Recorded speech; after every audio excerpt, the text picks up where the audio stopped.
So what on earth happened? How did we go from this to this? Or from this to this?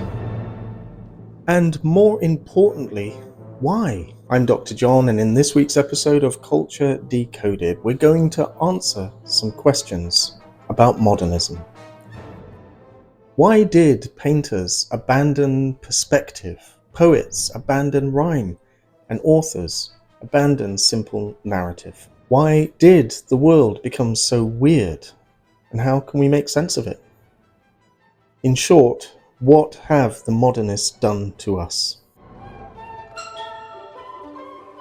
By the 1850s, the Industrial Revolution had modernized the world. Writers and artists began to reflect on a new set of anxieties and values that this change offered. If you're reading Dickens or Elizabeth Gaskell, you'll see anxieties about the poor and the disadvantaged being abused by those in power. In the middle of these anxieties lay a central question about human nature. In 1859, Darwin published his work on evolution, which gave us the mechanism not only by which we developed as a species, but also how human nature, far from being stable and consistent, was also subject to the pressures of environmental forces. We are this way because of the world in which we grew. The idea was not new. 100 years earlier, Jean-Jacques Rousseau had written that man was essentially good, but that societal forces corrupted us and led us into selfishness and the problems of inequality. The concept that we are not really any different from the other animals, in that we're subject to the same forces and forged from the same social and environmental processes, led to a crisis of meaning, picked up most famously by Friedrich Nietzsche. Around the same time, Karl Marx was writing that we are essentially products of our socio-economic environment. For Marx, the nature of individuals depends on the material conditions they find themselves in. The early rumblings of first-wave feminism had begun, as the rights of women in employment and education were given much wider attention. 50 years earlier, the Romantic poets, such as Blake and Wordsworth, had warned of the implications of the weight of industrialism on the working class. And Mary Shelley's Frankenstein had examined how society and exclusion from it can bring out the worst of us. But a generation on, and the toll was all too obvious. The urbanized and mechanized Victorian world had become more starkly layered and fractured than ever before. At the top of the pile, things could not be better. The ideals of progress and human ingenuity and faith in technology led to one thing: immense wealth. But the vast majority of people were not at the top. Most obviously, women, working class men, and children all had significantly less access to the benefits of the modern age. What this meant is that the perspectives of those that were not at the top became more openly and customarily considered. If culture is a kind of conversation we have with ourselves, the inclusion of different voices and different perspectives was a kind of fuse that blew the whole thing apart. What Dickens did when he wrote about orphans in the workhouses was to echo what William Blake had done a generation or two before. But now the message was more urgent, more obvious, and more threatening to the whole house of cards. As machines whirred in constant production and newer, faster methods of harnessing nature in the form of steam replaced thousands of generations of manual labor in a few short years, as electricity promised a new dawn of civilization, some thinkers and intellectuals sensed that time was somehow speeding up. What was needed in the arts wasn't the time-worn practice of looking to the past, to the ancient Greeks or to the epic stories of the gods, but rather to write about real people in real drama, and to seize the present moment before it rushed away in a puff of steam. In 1863, the French newspaper Le Figaro offered a series of essays that would have lasting consequences still being felt today. The essays were by the erratic but insightful poet Charles Baudelaire. The painter of modern life was a kind of manifesto, and reading it turned Edward Manet into a radical artist. It confirmed his innermost suspicions that the modern painter shouldn't be laboriously, studiously trying to capture the perfection of a model in a studio, but rather they should be out in the world on the city streets, rushing to capture this urban and modern moment before it was gone. The artist, Baudelaire wrote, should be a flaneur, a quiet observer of the whole cascade of humanity. Here, Baudelaire is reminiscent of William Blake in his Auguries of Innocence, to see a world in a grain of sand, and a heaven in a wild flower, to hold infinity in the palm of your hand, and eternity in an hour. Baudelaire believed that if this life is rushing past, rapidly changing, then we should be looking for the timeless and the eternal within the ephemeral moment. Artists should be rushing to capture the changing and ephemeral qualities of human experience, and within that reveal the eternal and the consequential.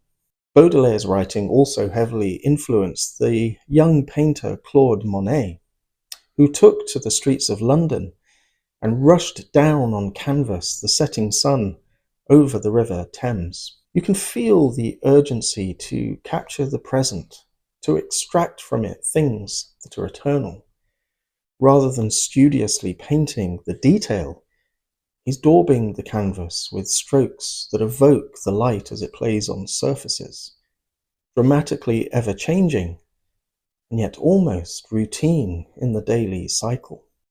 The dawn of photography is a big influence here. Why bother trying to portray this so-called reality when a camera can do it almost instantly? Artists instead attempted to capture an impression of the moment, its spiritual, essential experience of light and matter. Look at Van Gogh. The painting is going in the opposite direction to photography, attempting to capture the moment in a simple composition, but executed in a stylized way that conveys motion and emotion more intensely than simple realism. These painters and their extraction of the eternal from the present moment were hugely influential in a new cultural moment we call modernism.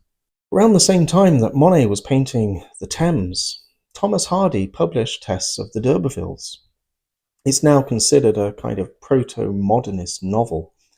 You can sense a similar interest in exploring what Hardy called the ache of modernism, the profound dissatisfaction with the mechanization and the plight of the individual female psyche, battered as she was by the machines of injustice.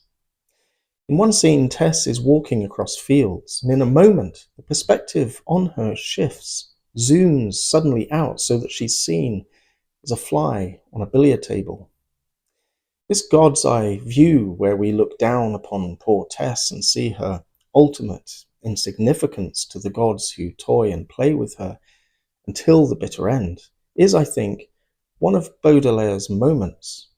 It's not a camera precision portrait of her, but rather a rapid capture of a single, apparently insignificant moment in a dramatic novel of her trudging across the landscape. It's uncomfortable to read the passage if we're accustomed to simple descriptive discourse. By putting us in this godlike view of her, God himself is removed, and it's us, as the readers, that frame her in this sojourn, a woman who is vulnerable to pressures and forces beyond her control. And then the question becomes, what if we're all just insignificant flies buzzing around, unaware of the cruel games being played upon us?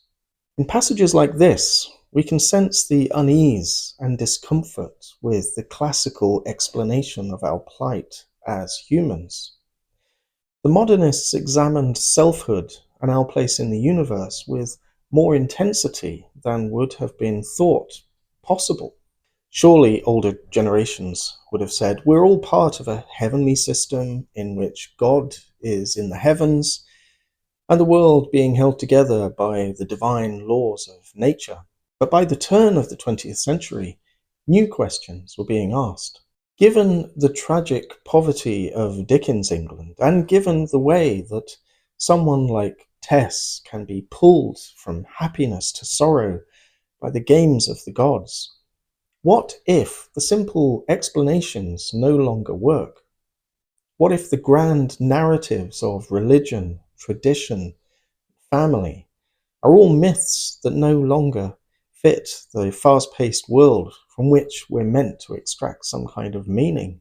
Around this time, Freud was suggesting we all possess a dual psyche that is more profound and mysterious than we had ever imagined. Planck, Einstein, and Rutherford were demonstrating that matter, energy, light, gravity, time, and space were much weirder too.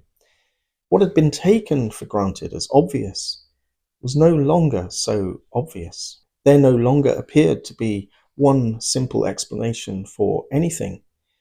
In place of one unified narrative to our lives, there were strange and alternative perspectives that could easily conflict with what we think we know.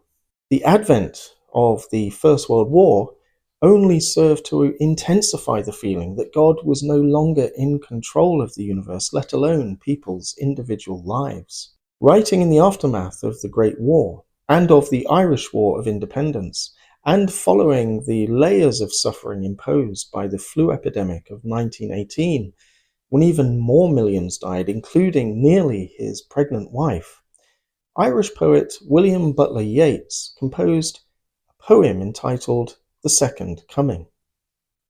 In the midst of death and catastrophe, you can hear his pleading voice begging for some kind of certainty on which to hang his hopes. Surely some revelation is at hand. Surely the second coming is at hand. But in the place of old certainties, he mourns, things fall apart. The center cannot hold. In place of one unified perspective, the new call was for multiplicity. Thomas Hardy hints at this when he suddenly zooms out to show Tess as a fly, but Virginia Woolf, James Joyce, and T.S. Eliot each experimented with a narrative that, just like the Freudian psyche, was split into different voices. And those competing voices allowed writers to experiment with new questions. What was the role of women in society? What about the traditional family structure? If we can't trust the obvious, where can we place our trust? If religion ceases to have all the answers, then where are the answers? The motion of modernity was away from simple explanations, obvious answers, and traditional values and norms that were assumed to be true, and toward multiplicity, complexity, a plurality of perspectives.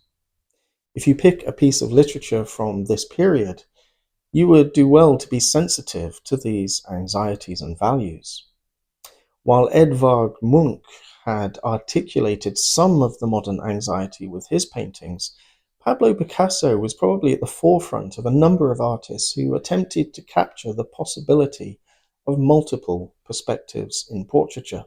The human form, traditionally held as God's greatest achievement, became in the hands of Picasso radicalized, broken up, and given his own unique kaleidoscopic effect, incorporating African tribal motifs and traditional Western studio portraiture.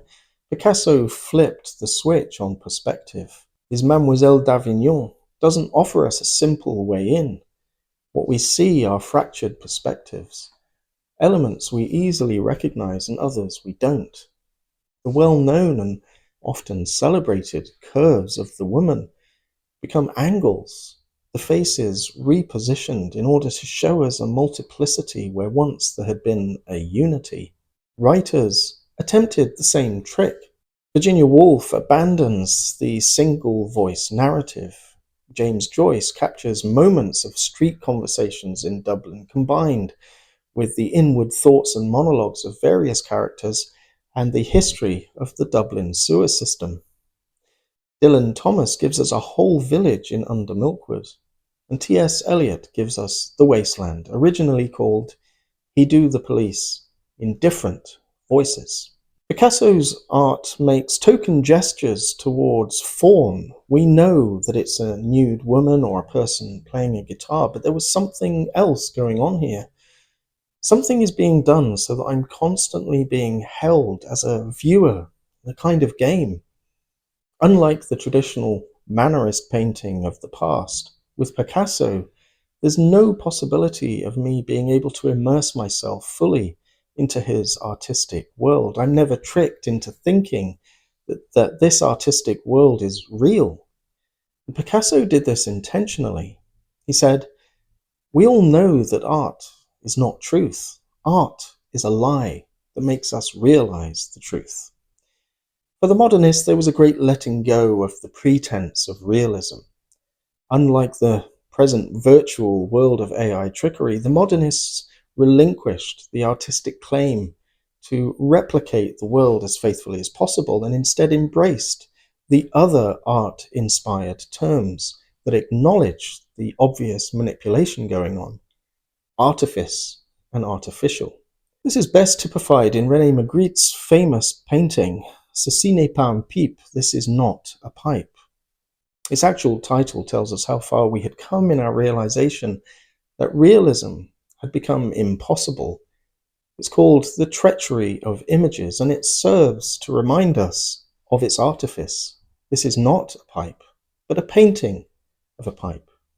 In time, this notion would be taken up with vigor by another generation of artists like Andy Warhol and the postmodernists, who relished artificiality and readily acknowledged that art is a kind of deception. But for the modernists, the pretense of art did not mean that there was no depth to its meaning and significance. Mark Rothko, whose large, dark and brooding canvases gesture towards both creativity, the generation of space, like large portals into another realm, and also the closing off of space, like windows and doors that are firmly shut, were all inspired by the writings of his favorite philosopher, Friedrich Nietzsche, who thought that art should dramatize the terror and struggle of existence. For Rothko, a lifelong atheist, there was no other realm to which we could appeal. But what he would term tragic art was capable of giving meaning in a modern secular sense. His paintings are awe-inspiring when seen in person, and they are designed that way. There's no ambition to portray anything. It's as if there is a capitulation that a painting cannot hold the reality of anything, but rather it can relate a new reality of its own. A painting, Rothko said, is not a picture of an experience, but it is the experience. For Rothko, the struggle of existence had an answer, and the answer came in the contemplative quiet of a gallery. The answer was the creative process itself. In literature, this urge to convey the struggle of existence can be seen in novels from D.H. Lawrence to Sylvia Plath. In The Bell Jar, Plath gives us a semi-autobiographical telling of the experience of a young woman alienated and isolated by the consumerist and misogynistic world around her.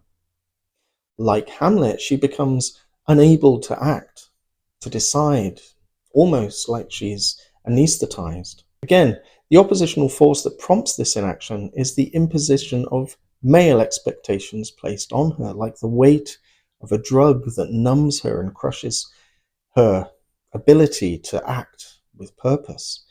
Society, the very thing that we need to survive, can be duplicitous and work against us. This is the modern dilemma.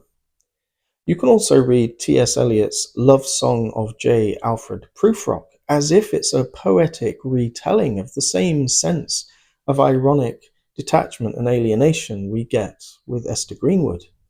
Let us go then, you and I, when the evening is spread out against the sky.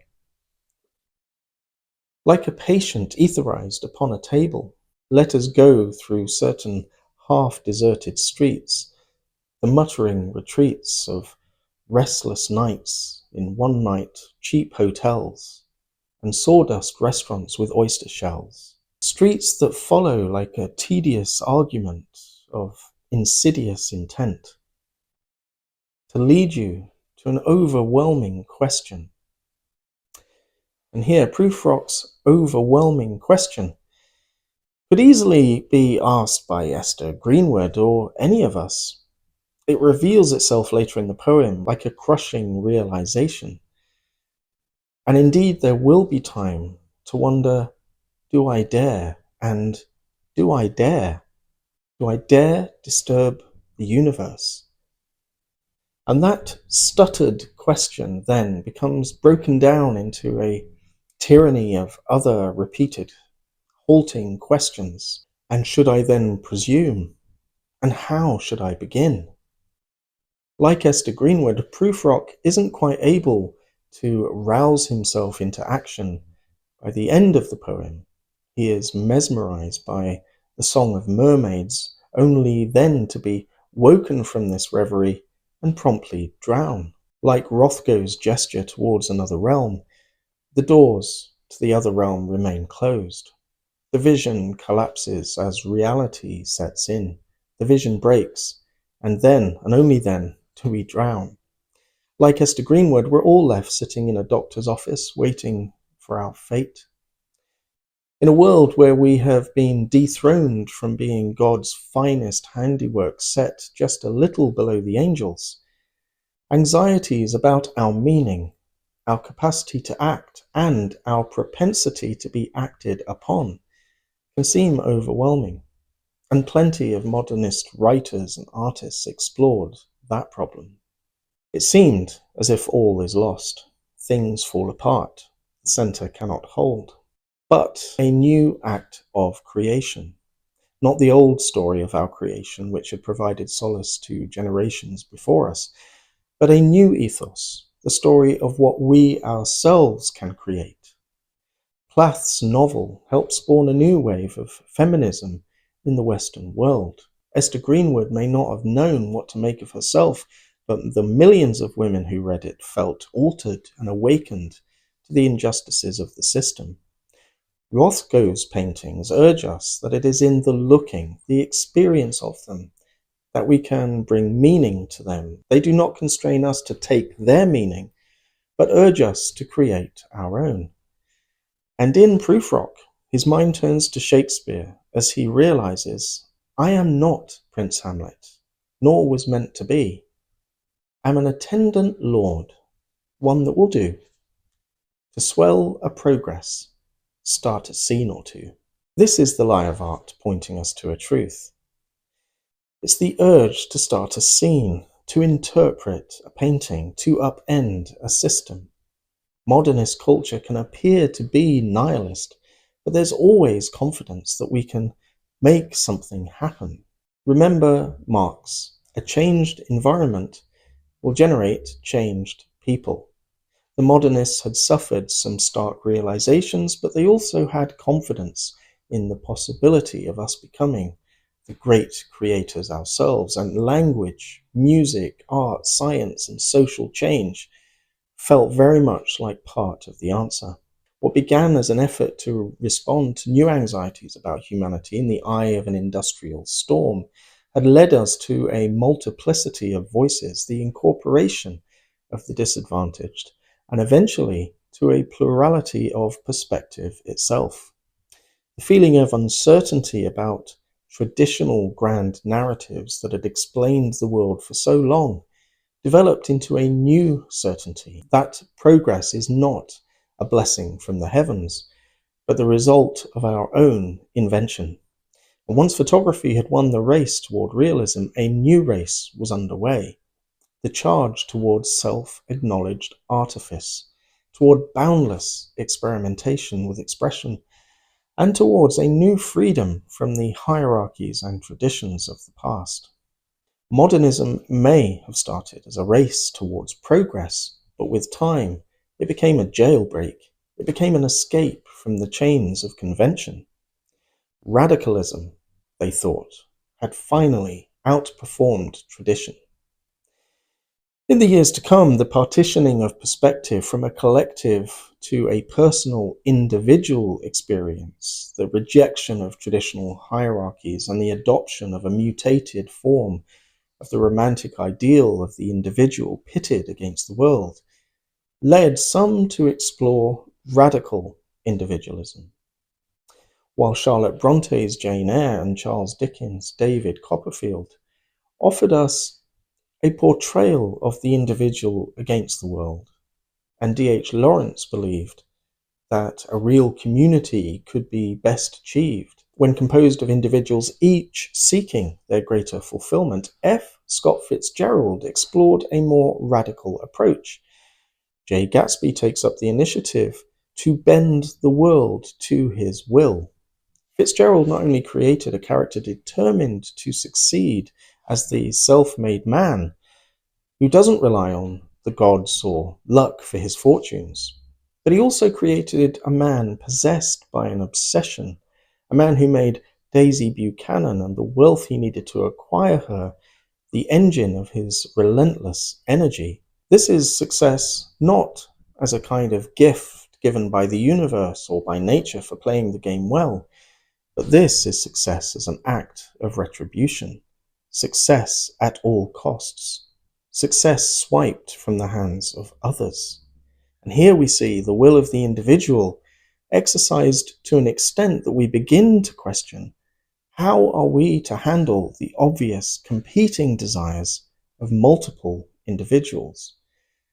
For Aleister Crowley and Ayn Rand, that meant a cosmic Darwinian battle of wills between individuals, with the strongest coming out on top. The well-being of others being of no concern in one's struggle for personal freedom. The Wall Street crash of 1929 demonstrated to some that democracy, the combined will of the masses, was weak and ineffective. Benito Mussolini coined the term fascism to describe the politics of the masses bending to and adhering themselves to the will of the one, the leader, rather than to each other. The age of individualism, once radicalized in this way, became the age of the dictator. What had begun as a cultural project to take the traditional unified and hierarchical perspective of the privileged and to split it, enlarge it, in order to make space for the voices of the many, particularly the disadvantaged, culminated in a new order, a new perspective, that of the individual tyrant, of the many crimes of Hitler. One is worth noting here. In 1937, he held an art exhibition of so-called modern art, daubed with slogans to show how the works were essentially ugly and Jewish, and which posed a threat to superior German values. He called it the Entartete Kunst, the degenerate art exhibition. The works were held as being examples of chaos and moral decay in opposition to the state-approved neoclassical art, extolling the virtues of an idealized Germanic culture. Which is to say that the work of the modernists to incorporate multiple voices and perspectives and to recognize the inherent rights of the individual in a merciless universe plagued as it is with war, disease, and disparity, was eventually hijacked by a radical contest of egos, with the absolute worst of humanity again rising to the top. And their first act was to collapse the opening of perspectives down to a single, boring narrative. Fortunately, their efforts failed, but not before millions were dead. And the generation arising from those ashes would inhabit a world totally different from the world of the enthusiastic modernists and their celebration of the individual in the present moment. The ecstasy of liberty and the unfailing belief in progress had become tainted and daubed with mud and blood. What came next, of course, is the age of the teenager, who attempted anew to reconcile individual liberty with the call of the collective, which is a subject for another video. Thanks for watching.